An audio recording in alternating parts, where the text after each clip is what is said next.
aiming na matakal natin yung importance ng Lord's Day. And for the bulk of 2024, we will try to dive into the mysterious and majestic attributes or the doctrine of God. So, yun ang tingin ko na magiging direction natin. But the problem is, pag January, marami tayong kailangang asikasuin, parang household cleaning, at reminders dahil magkakaroon tayo ng budget, and then we are praying for an additional elder, we're praying for additional deacons, and then may nakabinbin tayong series last year, yung Elements of an Orderly Church. Sa totoo lang, hindi pa ito tapos. So, I hope na you would bear with me for the final time that we just have to finish itong series. Probably this whole month ng January, I'll be talking about the qualification ng eldership ngayong linggo, and then quickly next week, qualification ng mga deacons, dahil one of these days we will have some survey. The Lord willing, sa 21, we will have the testimonies about yung issue nga ng ating pagsuporta sa gawain. And then 28 would be the final lesson ng ating series. It would be the congregational consent. So, bago tayo pupunta sa February. So, this would be a continuation ng lesson natin nung mga nakaraan. At we would have to spend only 1 week dito because we want to emphasize din yung diaconate next week. So this is about the church government. And every time that we encounter these lessons, it is a humbling experience sa mga pastors and even sa mga deacons or ordained office bearers, because these are the things that pertain to us, and in humility, we submit ourselves to the Scriptures. So, sa 1 Timothy chapter 3 verses 1 to 2, mahaba yan, pero yun ang pinaka passage about the qualification of an elder. Sabi doon, the saying is trustworthy. If anyone aspires to the office of overseer, he desires a noble task. Therefore, an overseer must be above reproach, the husband of one wife, sober-minded, self-controlled, respectable, hospitable, able to teach. At kung titignan mo hanggang verse 7 yan, patuloy ang pagsasalita ni Apostle Paul about an orderly church that would require, syempre, an orderly church requires an orderly pastorate. Ang makikita natin dito sa 1 Timothy chapter 3 ay yung pinakasikat na qualification, at gusto kong i-emphasize dito yung logic ng eldership rule, dahil babanggitin ko na ang mga disenyo ng mga churches sa New Testament ay they are ruled by elders. Therefore, may considerable amount of power na binibigay sa office ng eldership, which only makes us cautious and prayerful sa paglalagay ng office ng mga kalalakihan sa office ng eldership. So, bigyan ko lang kayo ng quick tour, and I hope na matakel natin. Medyo mahaba itong natin, 3 pages. Last year, we have tried to understand the wondrous truths on the nature of the church, that the church is the people of God, the bride of Christ, the temple of the Holy Spirit. So, based sa identity ng Diyos, which is a triune God. And then, dahil dito, merong church government na nag-e-exist, which means God did not leave the church to determine paano siya mag-e-exist o paano siya mag-ooperate. And then, the Scripture explicitly identifies certain key elements sa church government. Ang salita ng Diyos mismo ang nagsabi paano ito aandar. At ang biblical church polity, kung mapapansin natin, aims actually not to produce perfect churches, but it aims to produce orderly and healthy churches. At ano yung mga elements ng isang church ng Panginoon, orderly church? Number one, ang puno ng iglesia, hindi ang pastor, hindi ang anumang leaders or institution, but Christ is the true head of the church. At ikalawa, ang membership, it is made of regenerate membership. Only those who have credibly professed faith in Christ. So, yan yung dapat na maging member lang. Hindi natin pwedeng tanggapin yung mga hindi mananampalataya. And then, para din magkaroon ng order ang church, hindi pwedeng makialam ang sino mang local church or institution. There's no institution or person that is higher than the local church. So, meron tayong autonomy of the local church. And then, para hindi rin maggulo, very simple, ang biblical order ng church pagdating sa offices. We do not have multi-layered office. We have only two ordained offices, and that is the pastors and deacons. So we reject yung mga new trends and models, CEO, marketing strategies, and coaches, life coaches. We reject that. Then, ang tumigil tayo sa panghuli, which is eldership rule. At sa ilalim ng two offices, may eldership rule, and then next week we will have the diaconal support. So, eldership rule, tapos deacons nagsusupport. Sa eldership rule, the Bible assigns the ministry of ruling a local church to the elders. So, yung pagro-rule, hindi mismo sa congregation. We cannot rule ourselves. It would be equivalent sa anarchy. Kaya nga sa Reformed Baptist, we believe that the congregation consents to the rule of the elders. Paano tayo makakasiguro na yung rule na yan ay biblical?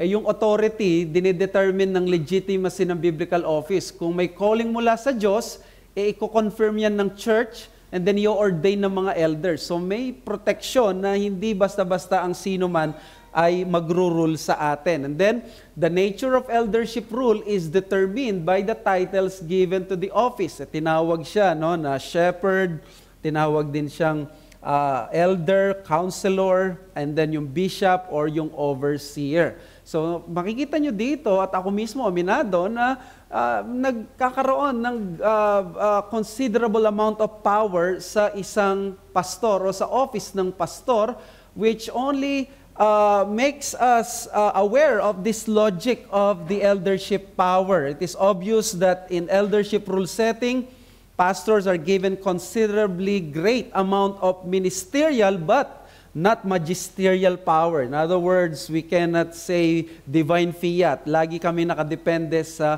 scripture. Kung walang scripture, walang biblical principle, we cannot impose that to any person. So, with numerous cases of ministerial abuse of power along with the anti-authority spirit of this woke age, yung setup na ito agad sinasalubong ng suspicion at mas madaling i-criticize. So, kumbaga, kita natin yan even sa social media. But, still, we submit to the wisdom of the sovereign God na nagdisenyo na ito yung church at ganito siya dapat pamahalahanan.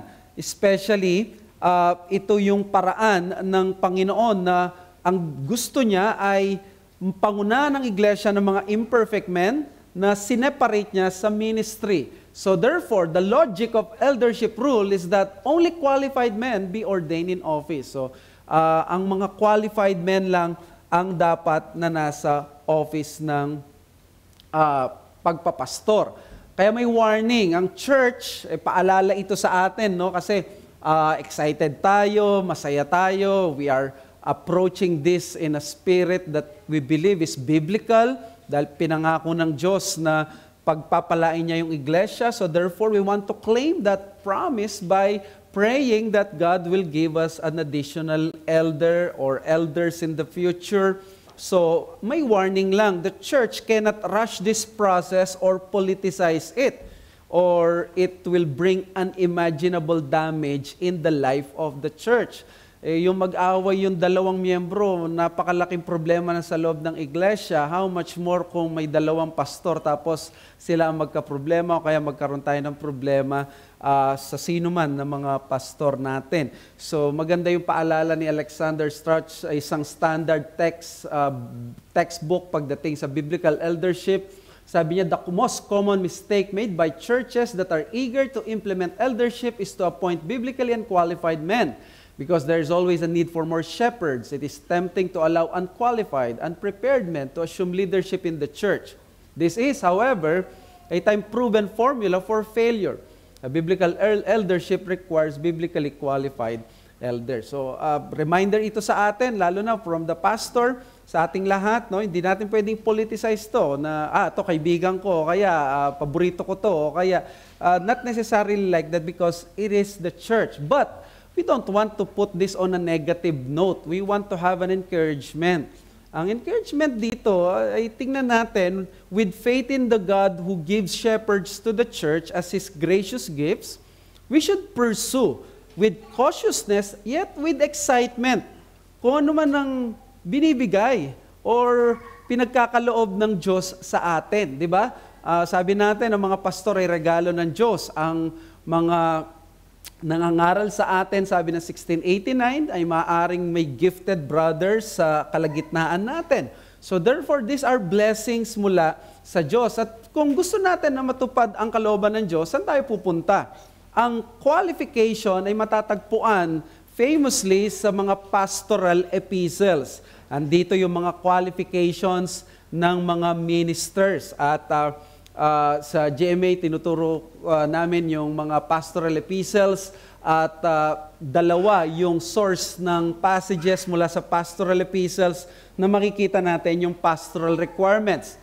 Sa 1 Timothy 3, 1-7, nakita natin dito si Timothy, ang gusto ni Paul dito, ang aim niya is ma-organize yung church, magkaroon ng order sa loob ng church, iniwan niya si Timothy. So ito yung context. Sa Titus 1, 6-9, pareho rin ng ina-approach, pareho rin ng laman, pero sinasabi dito ni Paul kay Titus, kailangan nyo itong mga qualification na to para ma-silence the evil opposition. So in other words, may problema na doon sa mga churches sa Crete. Kay Titus, dito ay organization or order.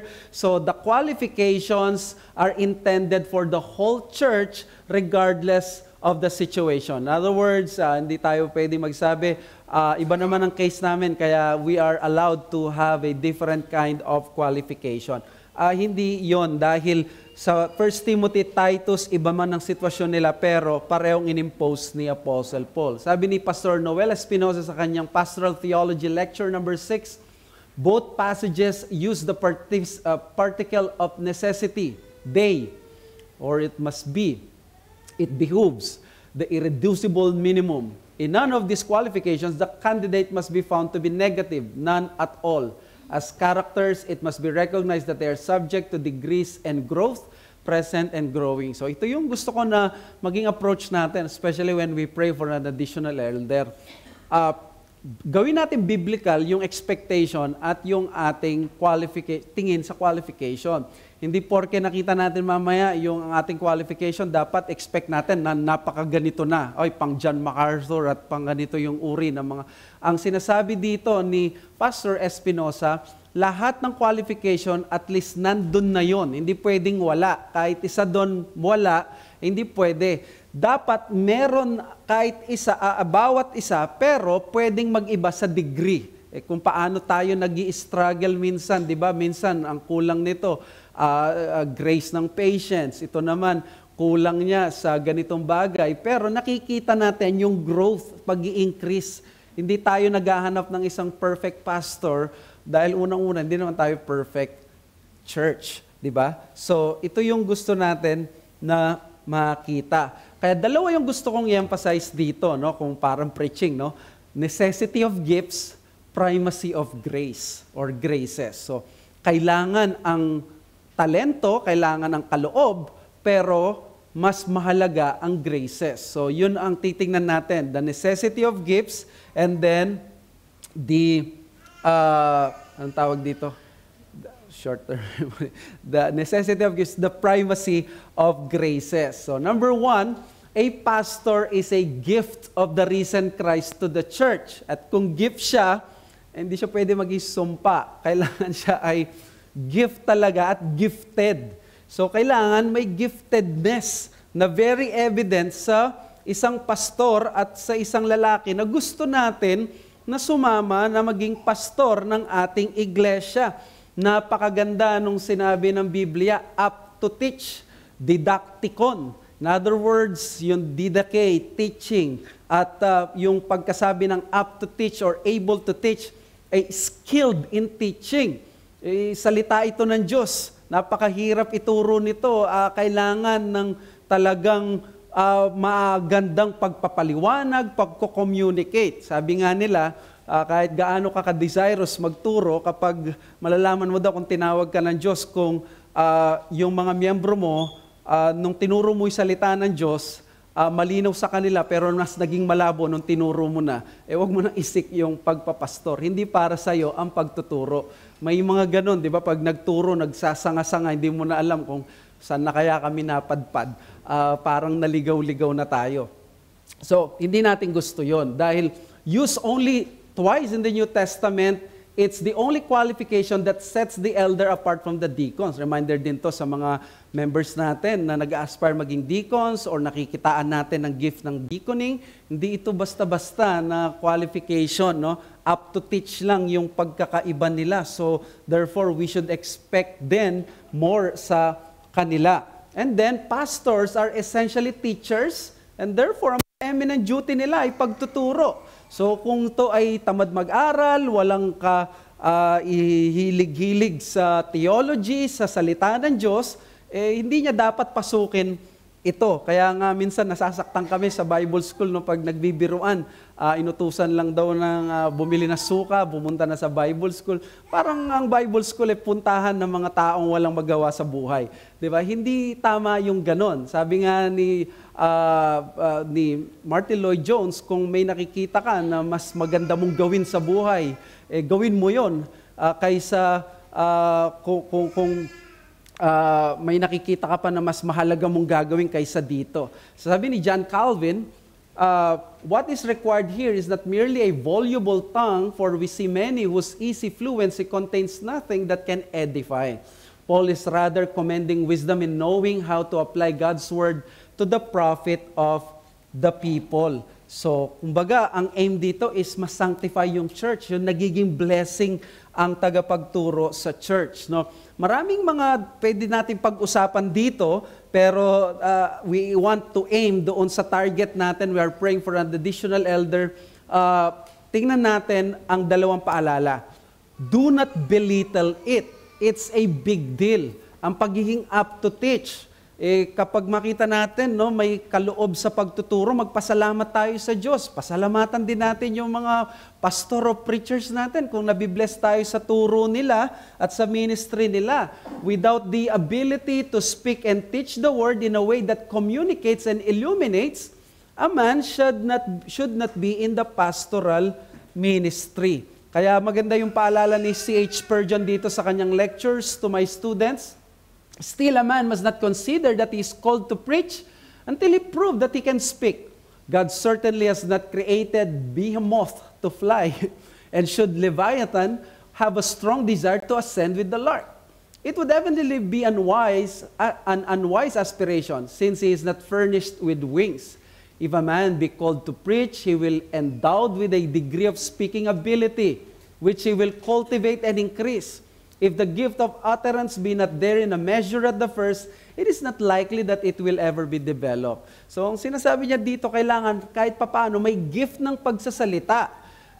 Pwede itong ma-cultivate, ma-improve, pero kung sa una pa lang wala na, sabi ni Spurgeon, baka hindi talaga yan magpapakita kasi hindi tinawag ng Diyos na mangaral yan. So, kaya nga yung may deficiency sa pagsasalita, katotohanan ito na baka hindi ka sa providence ng Diyos, so inalaw niya yon, sovereign siya, doon pa lang matatanggap mo na baka hindi ka tinawag para dito because imbes na maging klaro yung pangunawa ng mga tao, baka ma-distract sila pagdating sa ganitong bagay. So, ito yung dapat nating isipin, no? Huwag nating i-belittle. Magpasalamat tayo sa Diyos at lagi nating consider yung mga may gifts sa pagtuturo. At makikita natin yan, lalo na't kung pinagkakalooban sila ng pagkakataon na magturo at magkaroon ng pagkakataon na may display ang kanilang mga gifts. Now, sinasabi ko ito, no, sa ating pag-aaral dahil hindi ko ibig sabihin na ito dynamic o kaya naman ito naman may time na naaantok ako. Hindi ganon ang ibig natin sabihin. Sinasabi natin dito, may iba't ibang mga tinawag ng Diyos kung paano sila magturo, kung sila ay ganito yung personality or ganito, basta naayon sa dignity ng office at ng paraan ng pagsasalita ng Diyos. Sabi nga ni Pastor Espinosa noon, nung umattend daw siya sa Banner of Truth sa UK ng conference, marami ang mga nagturo na talagang very passionate. Tapos may isang nagturo doon na napaka-soft-spoken lang niya.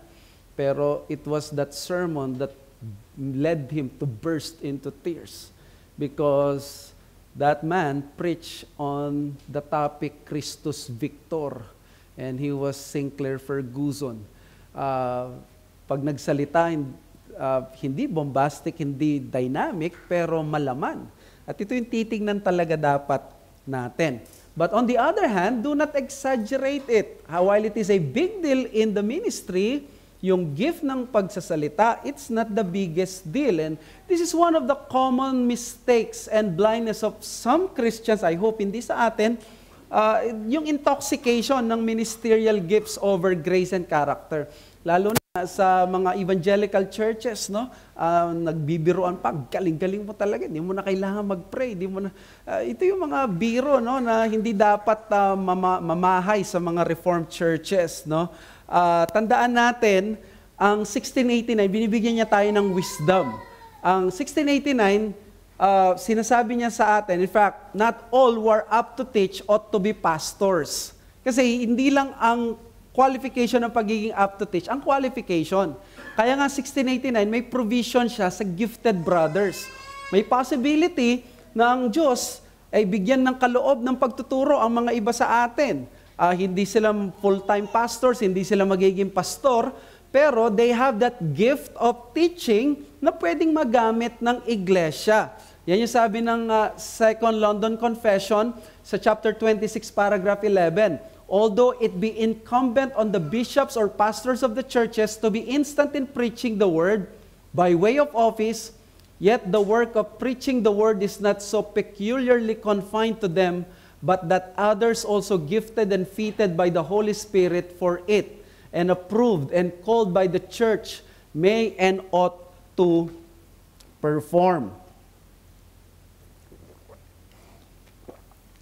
Magiging issue ito balang araw sa atin. Hindi issue on a negative but on a positive note, because I will try to address later on sa church life natin, because may position dito ang sila Jim Renihan at marami pang mga scholars ng 1689. At sinabi niya dito, ang mga gifted and fitted na mga brethren by the Holy Spirit, nandun yung word na approved and called.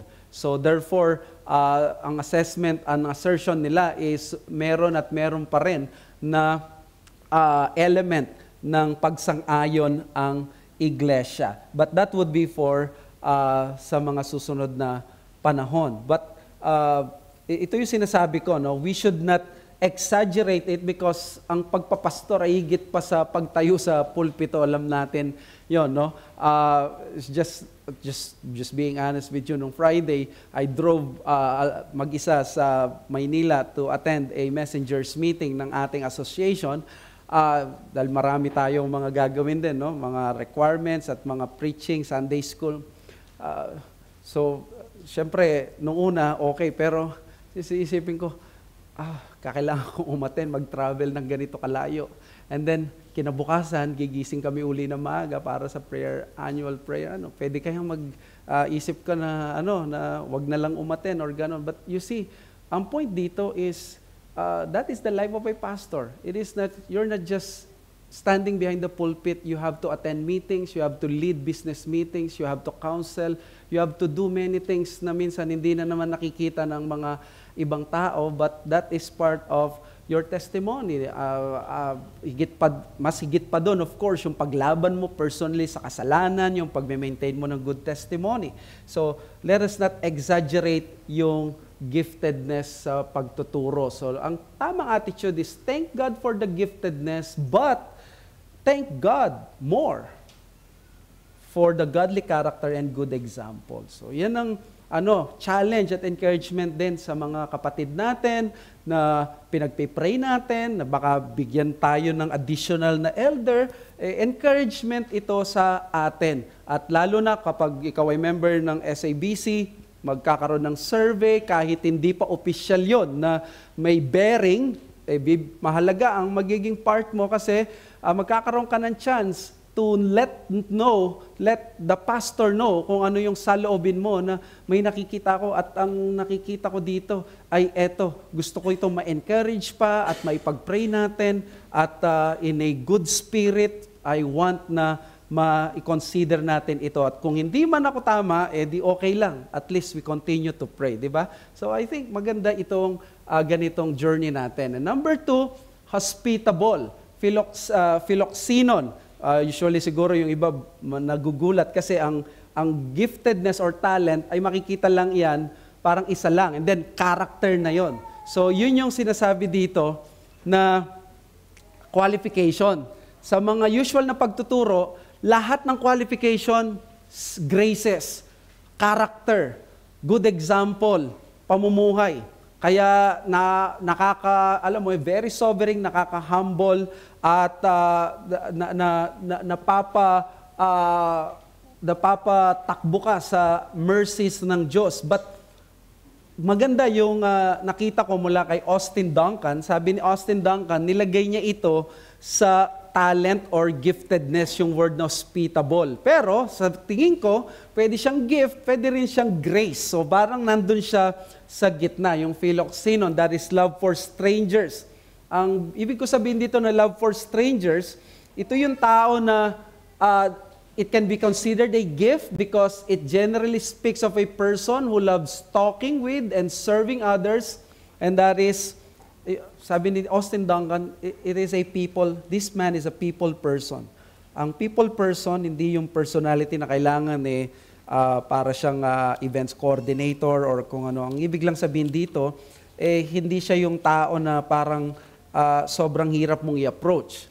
Yun lang ibig sabihin niyan. Kumbaga open ang tahanan niya sa mga strangers, lalo na sa mga miyembro. Open ang kanyang buhay sa mga miyembrong pinapastulan niya. No? Sa 1 Timothy 3, kung nandun kayo, hindi natin nailagay sa inyong handouts lahat ng text, pero nandyan ang qualification hanggang verse 7. So, ang hospitality, it will make a man sensitive to the conditions of people within reach at makakapag-minister siya dahil napakahalaga nito.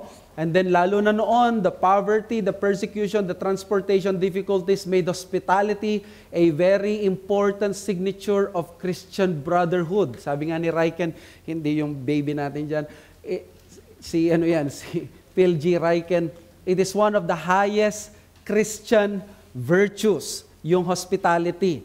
Kaya nga noon, naging mabango ang Christian faith at ang Christian testimony, ang gospel, because ang mga Kristiyano, habang yung mga ibang tao nagdadamot ng kanilang tahanan, yung kanilang pagkain, ang mga Kristiyano sila ay nagbubukas ng kanilang mga pintuan sa mga nagta-travel. Walang hotel, wala pang mga sasakyan noon. It would take some days para ikaw ay makalipat or makapunta sa pupuntahan mo. Diba? At sabi ng Bible, isa ito sa mahalaga na qualifications ng mga pastor. Ang mga pastor dapat willing magpa-istorbo. They should be willing to be disturbed at hindi sila yung magdidistansya ng sarili nila mula sa mga tao. They are not erecting a lot of barriers and protocols just for people to approach Him. After all, ang pastor ay isang shepherd. Accessible siya sa kanyang mga congregation. Diba? So ito yung sinabi ni Will Hendrickson din. we can well imagine how deeply appreciated was such hospitality in a day when organized social welfare on any large scale was virtually existent. If hospitality was a requirement for every Christian according to his ability and opportunity to furnish it, it was all the more a requirement for the overseer. And praise God, no, sa mga members natin na they are designing their houses, yung sala nila to make it more conducive sa pagtanggap ng bisita, sa pagiging venue ng Bible study, ng meetings, at magandang halimbawa at pattern. Di ba? Si Rosaria Butterfield, isang dating lesbian na naging pastor's wife ngayon, sabi niya talagang yung bahay nila open na open kahit pa sa mga unbelievers. Talagang yung pagiging neighborly ay ina-approach nila sa tamang paraan sa ganung bagay. So ito yung isang qualification, sabi ng 1 Timothy chapter 3 verse 2. Respectable, hospitable. Ayan. So, paano daw yung mga pastor na yung mga loner o kaya naman medyo shy sa crowd? I think pwede yon, pero kailangan nila na parang kung may gift sila ng hospitality, increase pa nila ng increase yun because you cannot avoid it. At wag nating isipin pag nakita natin sa conference, hindi siya ganito, hindi naman ikaw ang kanyang miyembro. Once na pag pumunta ka sa kanyang congregation, makikita mo, hindi pala siya ganito, katulad ng nakikita natin na public persona niya. Yan ay patotoo na may iba nating kapatid, nung pumunta sila sa isang local church na, hindi naman pala ganito yung pastor na ito. And then, primacy of grace. So, ito yung napakahalaga. Primacy of grace, dapat mauuna ito. Salamat sa giftedness, pero mahalaga ang mga qualification na ito. Most of the qualifications for the pastorate pertain to the character, graces, maturity, and conduct of the man. So, yan yung makikita natin. Ang una dito, by the way, may great reminder. Grace is primary over gifts.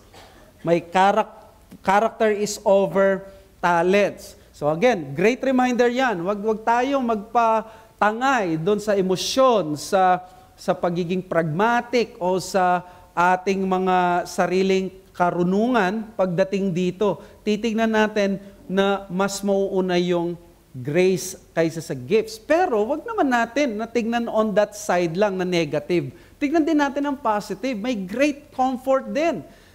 Kasi ang mga graces, pwede itong mag-increase over time. Kaya nga hindi pwede magpastor yung baguhan. Kasi yung baguhan, napakarami pa niyang kailangang i-improve sa sarili niya. So therefore, ito yung dapat na encouragement lalo na sa mga kapatid natin na baka may tinatawag dito na maging additional na elder natin. Some are increasing faster, but all should be present. Diba? Makikita natin yung ganun din dapat, fair naman tayo, no? Ito, strength niya ito, tapos ito, weakness niya, pero dapat hindi glaring yung lack nito sa isang tao. For example, una, public life, yung overall testimony ng isang lalaki, yung blamelessness at yung above reproach.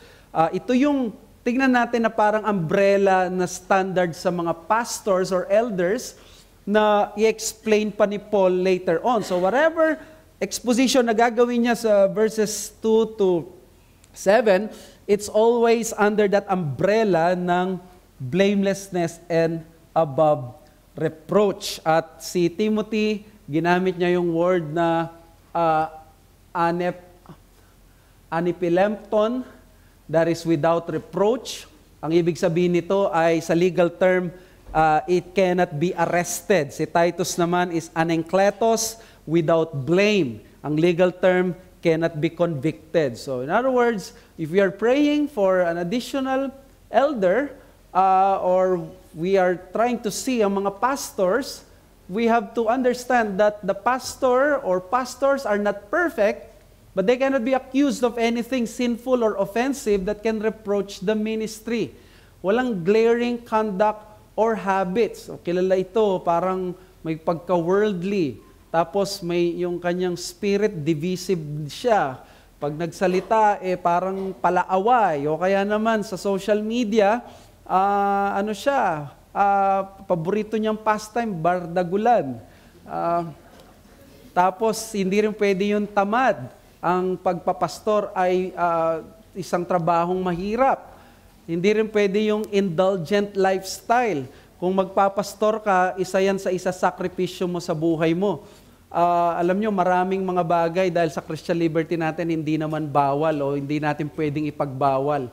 Pero sa mga magpapastor, hindi mo alam kung kailan kakapit yung pagkasobra mo sa mga bagay at substances. Isa ito sa dapat mong i-consider dahil isang pagkakataon lang na magkamali ka at maging indulgent ka, ay magiging problema yan. Then unruly conduct.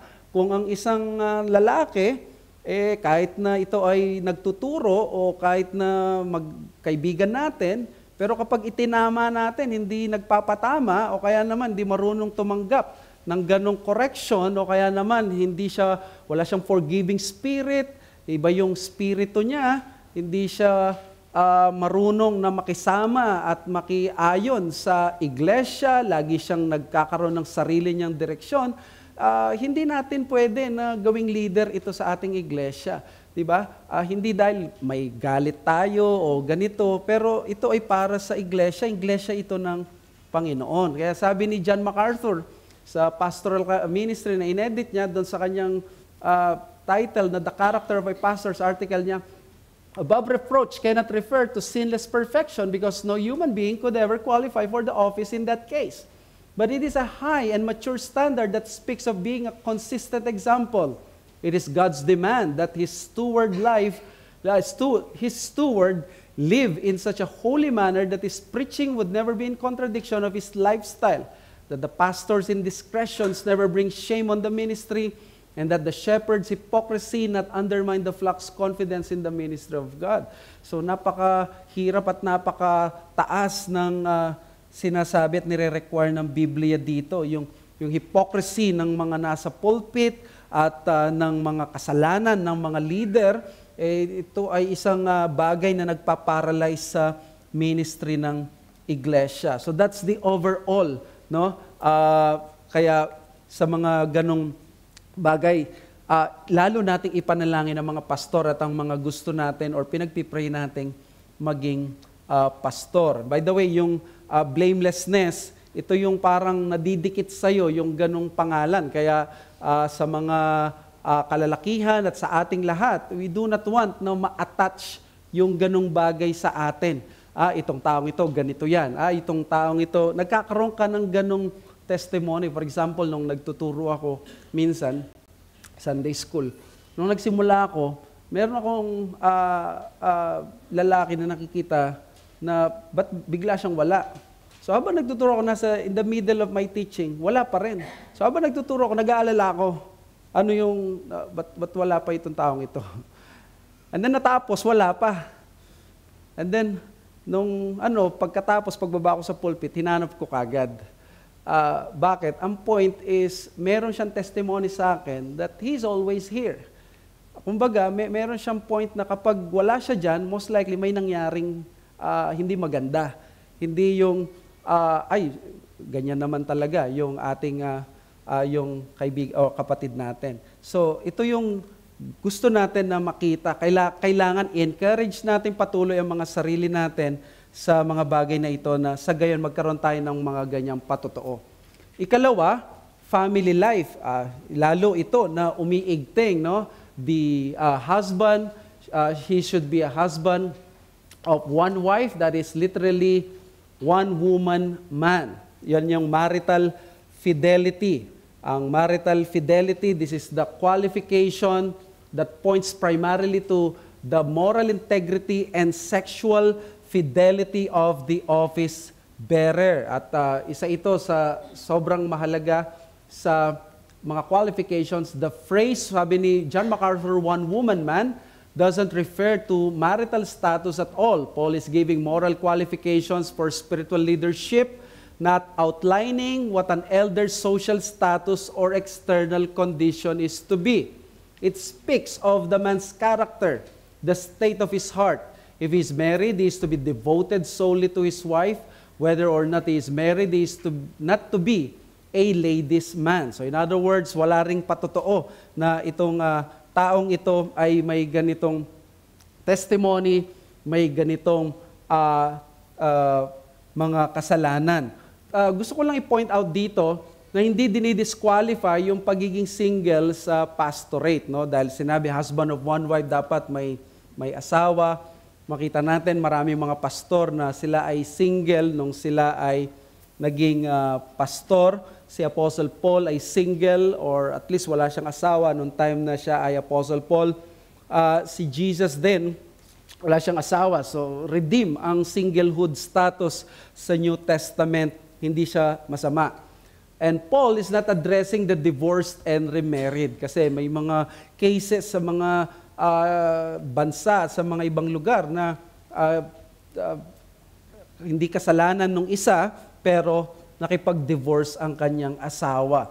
So, but anyway, may legitimate case at permission sa mga bagay na ito. Sabi na Matthew 5, 1 Corinthians 7, na kailangan ng discernment at sa mga bagay na ito. So, sinasabi ko lang to para mas malinaw at hindi tayo maligaw. Pero, ang beware dito, ang isang paalala is the disheartening testimonies of ministers who have fallen in this area should make every minister and aspiring man humble and circumspect in their conduct with the opposite sex. So there should be spiritual intimacy with the opposite sex pagdating sa relationship but not physical intimacy. At sa dami ng ganitong mga warnings sa scriptures at sa ganitong karanasan sa iglesia at sa kasaysayan, mas lalo na tayo ay magkaroon ng ganitong pananaw pagdating sa Biblia. At itong bagay na ito, sinabi niya public life and then married life,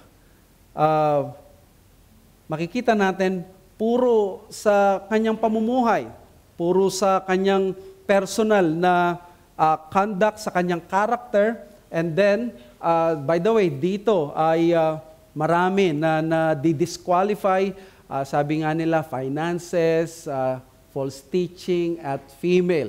At sa Pampanga, may pang-apat, pride.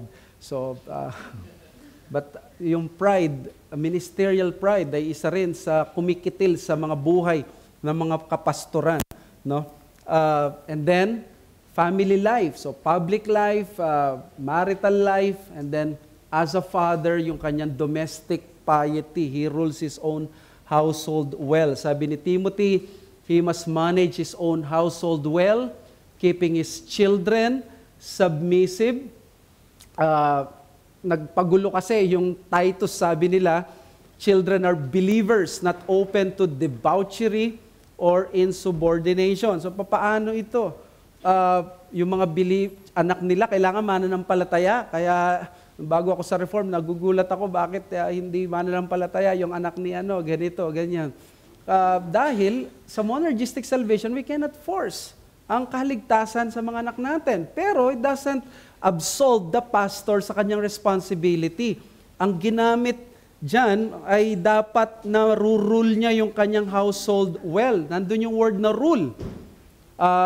The home is the first sphere. An elder must demonstrate his irreproachable behavior. Hindi pwede na ganito siya sa kanyang asawa, unfaithful, and then sa kanyang mga anak ay hindi siya mabuting ama. Tingnan natin ito, no? He rules his own household well. In other words, he presides in the home. Nandun yung male leadership. And then, keeping his children submissive. A military term that speaks of lining up in rank under those in authority. His children will be the reflection of his ruling and managing his family. So, pinapanatili niya na nagsasubmit ang kanyang mga anak. Nung kami nasa seminary, tinuro sa amin na lalo na kung kami magpapastor, yung mga anak namin, we really have to take care of ourselves, of our marriages, and also yung mga children, lalo na yung mga anak. Kaya nga may principle na napaka helpful sa amin nun. yung mga bata, we cannot expect them to behave as Christians kundi sila Kristiyano. At kaming mga pastor, nananawagan din kami sa inyo na maging patient kayo sa mga anak namin, lalo na kung di sila Kristiyano. They are ordinary children na, alam mo yon, may naughtiness at nagkakasala yan, lalo na kung di yan mananampalataya. But on the other hand, kung ikaw ay isang magulang, ang anak mo dapat ay nirurule mo, at lalo na kung gusto mong maging pastor o kung ikaw ay pastor. Nandun yung term na stillness ng bata. Kumbaga, pwede natin na maturuan ng mga bata na nakaupo lang at nakikinig. Di natin babantayan ang kanilang mga puso, pero hindi natin sila hayaan na maglalaro habang ang salita ng Diyos ay pinapangaral. Pwede natin silang turuan sa una, mag-iingay, kaya natin yon, pero dapat may pag-i-improve at pag-develop sa atin. Sabi ni Richard Mayu, it is important to emphasize that these standards absolutely define one aspect of the prerequisites for the ministry. They are not culturally outdated, they are not optional or open for redefinition. These biblical imperatives are just as relevant today as they were when written by Paul 2,000 years ago. The New Testament certainly does not ignore the potentially severe pressures of the ministry. However, it does demand the kinds of men and the kinds of families for ministry that can successfully avoid the damage that would surely come to the marriage and or family of one who does not have a strong commitment to comply with the biblical standards. So, ito yung mga, para sa akin, mabibigat na mga qualifications, yung blamelessness, yung husband of one wife, at yung pagrurule sa pamilya. And then, personally, ito yung personal life or personal conduct naman ng pastor o ng gustong maging pastor. Dapat kakitaan din ng good moral judgment. At sinabi dito ng 1 Timothy 3, siya ay sober-minded, nephalion, siya ay sober, siya ay temperate. Si Gordon Fee, ang sabi niya dito, a sober-minded man is free from every form of excess, passion, or rashness. So, kita mo na kailangan kept in check yung kanyang passions, yung kanyang emotions. Ang idea daw dito is a person who walks late at night in the city, not necessarily paranoid, pero lagi siyang alerto. His way of life, sabi ni John Calvin, for this is spiritual sobriety when we use this world so sparingly and temperately that we are not entangled with its allurements. Isang nire-respeto kong pastor ang nagturo sa akin na pag ikaw ay nasa ministry, hindi po pwede na yung laging sinasabi ng even the Reformed people say na to know God, to love God. Hindi. Kailangan kompletuhin mo yung triangle, to serve others. Hindi pwede na laging kikilos ka lang na, alam na ito ng Diyos, kilala ko ang Diyos, mahal ko ang Diyos.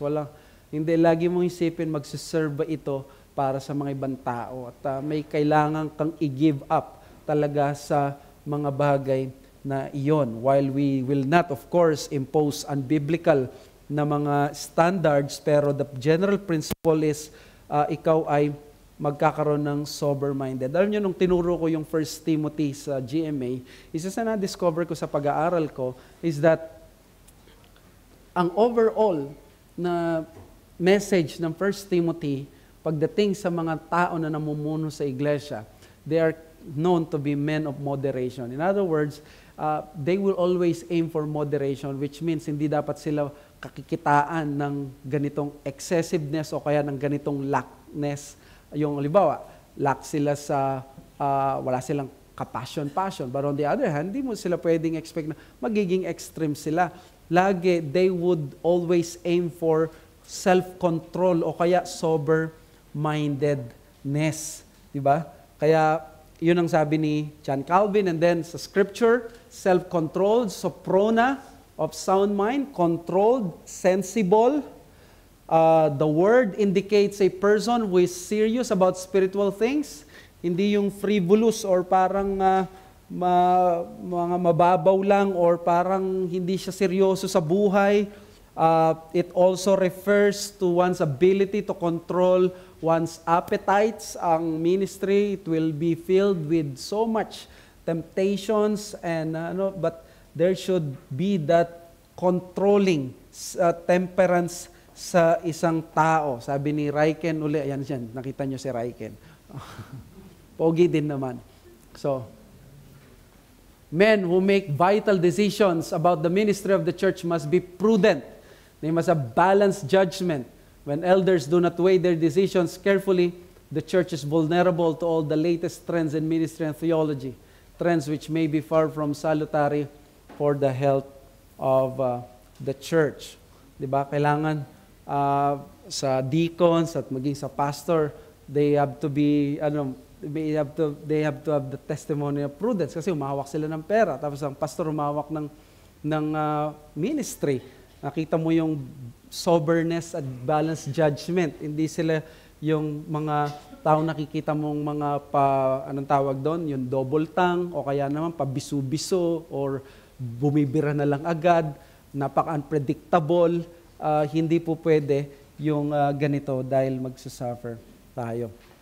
And then, respectable, kosmion, sabi ng 1 Timothy 3, orderly, with propriety. Ginamit ito ni Paul, the same words of 1 Timothy 2:9, pagdating sa modesty, good arrangement, karespeto, hindi yung makikita mo sa public, parang kakahiya, hindi ko po yung pastor. Sana naman walang ganon parang, ang respectable, ang kabaligtaran niya, chaos. Again, makita nyo siguro, simple lang na bagay ito, pero sa amin, laking challenge lagi ito kasi yung mind mo at lifestyle should not be chaotic. Hindi ka pwedeng makita na parang, alam mo yun, sabog-sabog yung schedule mo or kung ano man. Kaya isa sa pinagpapasalamat ko yung sa ministry talaga, lalo na this time na nag-CBTS ako, napakarami ministry, yung predictability ng buhay ko. Parang sa iba parang napaka-boring nun, but I began to praise God and thank God sa predictability ng buhay. Kasi sa predictability ng buhay, nakikita mo kahit monotonous, pero nandun yung biyaya ng Diyos na meron kang ginagawa araw-araw at ganito yan, at nakikita mo yung mga accomplishments at yung mga tasks mo na ginagawa. I mean, predictable. Kumbaga, mag-point ka ng isang araw, you would know kung nasaan ako or nasaan ang taong ito, nandito siya at nandyan siya. Yung kanyang mind, yung kanyang lifestyle. These are not, of course, na maging sobrang strict tayo, but there should be that kind of orderliness. And then, he approaches all aspects of life in a systematic and orderly manner. And then, not quarrelsome, may plekten, not pugnacious, hindi siya bully. Yung parang pag nag-disagree ka sa kanya, bubulihin ka, o kaya naman, kokornerin ka doon sa may CR doon na, ano sinabi mo kanina? Hindi po pwede yung ganon. Kumbaga, hindi siya violente, hindi niya ginagamit yung kanyang fists o kung ano man ang power niya. And then, 2 Timothy 2:24, the Lord's servant must not be quarrelsome, hindi rin siya argumentative, hindi rin siya irritable, hindi rin siya disagreeable. Now, minsan, dahil nga sa reform, mahilig tayo argue, debate, sabi nila, courage ito. I-distansya naman natin yung pagiging disagreeable, yung parang napaka-kontrapelo, kaya naman may spirit na oppositionist kagad, na may ganong element na they should not be considered sa pastorate. And then, his character must invite a good company, at hanggat maaari, ina-avoid niya yung conflict, di siya takot sa conflict, pero hindi rin niya hinahanap ito. Hindi siya yung katulad ng komedyante na ginagawa niya almusal yung kikipagsuntukan. Diba? Then, last na lang, known for self-mastery, parang katulad kanina, not a drunkard. Yung hindi pinagbawal ang umiinom, pero hindi siya drunkard. naglalasing. Sabi ng Freiburg Lexicon, of one who tends to be quarrelsome as he habitually drinks too much. Sabi ni dito, magkaroon tayo ng magandang paalala, lalo na sa mga men na gusto maging diakono, maging pastor, hanggang kailan mo malalaman na hindi ka drunk kung nasa isang grupo ka na nagiinuman kayo, nag-gather kayo para sa inuman lang. Hindi kasi Kristo na malalaman mo yung ganito, isang oras lang na napasobra ka o magsuka ka sa harap nila, they would see a testimony na itong taong ito, hindi ito magiging prudent kapag dumating or yung kanyang sobriety ay affected. Kaya umiwas tayo sa ganito. Alam nyo, never sa mga pastor ng Rebap, naging issue ang alcohol. Hindi nila pinagbabawal to. And in fact, I know of some that they drink. Pero never akong umattend sa tagal ko na sa Reformed Baptist na sa preacher's camp, sa pastor's conference, or sa kasama kong mga pastor, never ako naka-experience na nagyaya ang mga pastor, tara ba mag-inuman tayo. At hindi ito issue sa kanila na sila ay bawal doon. That was never an issue. Pero I'm thankful na wala ako doon sa company na magkakaroon ng ganito. Bakit? They do not want to be associated with that at dahil baka mapasobra at sobra nag-iingat sila. So again, without the scripture, we cannot violate the conscience of others. This is a blessing from the Lord if you would take it. But please, if you are aiming for the ministry, you do not want na magkaroon ka ng ganitong testimony. Iwas situation where you will be led to sin, not automatically nagsisin. Okay? So I hope I'm very clear. And then, sabi ni Stott, alcohol is a depressant. It blunts and blurs our faculty of judgment. Those called to teach should take special warning. It is perhaps not an accident that not given to drunkenness should immediately follow. Wala na siyang finalo, but sorry, my fault. Follow and up to teach. Ayan. Up to teach. So, an up teacher, drunkenness, up teacher, they don't go together. So, drinking, teaching, don't go well together. Yan ang mismong sabi ni Stott na di ko lang na ano. Okay? And then, not violent but gentle, abstaining from fighting, katulad kanina yan. Iano na lang natin. Point, he must be able to control and restrain his emotional temper and his physical appetite. Any display of quick temper dishonors the dignity of the office and provokes unnecessary tension. Any display of indulgence, food and wine, compromises the credibility of the occupant. And then, bilisan ko na lang, financially trustworthy, hindi siya lover of money, not loving silver, philarguron. May balance, of course, may financial arrangement between the church and the pastor, but this must be honorable to the Lord and in the sight of men. Hindi siya hindi niya kinokontrol yung pera na siya lang ang nagdedesisyon without the help of the deacons and the members. It must be an understood responsibility of the church, but hindi siya dapat magkaroon ng attachment sa money. Spiritual experience, hindi siya recent convert, not newly planted or planting trees. So therefore, yung sufficient maturity nasa kanya, hindi natin gusto na siya ay ma-puff up, yumabang, na kapag pinuri siya, alam mo, napakaganda ng sermon mo. Sabi sa akin ng isang pastor, after daw niya nag-preach, sinabi ng actual pastor, sabi daw niya nag-preach, may lumapit daw, sabi niya, ikaw talagang pinakamagaling na pastor na narinig ko. Hindi ko naman kinuwento yung story ni John Bunyan, baka ma-offend. Pero, ganito yung usually nangyari sa mga baguhan, na pop-up sila. And then, fall into the condemnation of the devil. Then, good public reputation sa outsiders. Hindi naman siya nagtutulak ng droga o hindi naman siya mga nagwa 1, 2, 3 sa jeep. Hindi siya kilalang nababarangay. To recognize a man without due regard for his reputation might end up in discrediting the church. So, theologically committed, alam naman natin yan. Dami. Wala nang gustong magpastor nito. apologetically capable, able to give instruction. Pag-pray nyo na kami. An able pastor must be a normality in the pastorate, not an exemption. Ayan. Sabi ni David Dixon, the office and work being spiritual, it is necessary that elders should be spiritual men. It is not necessary that they be men of great gifts, of worldly position, of wealth, or high education, but it is indispensably necessary that they be men of God, at peace with the new creature of Jesus Christ.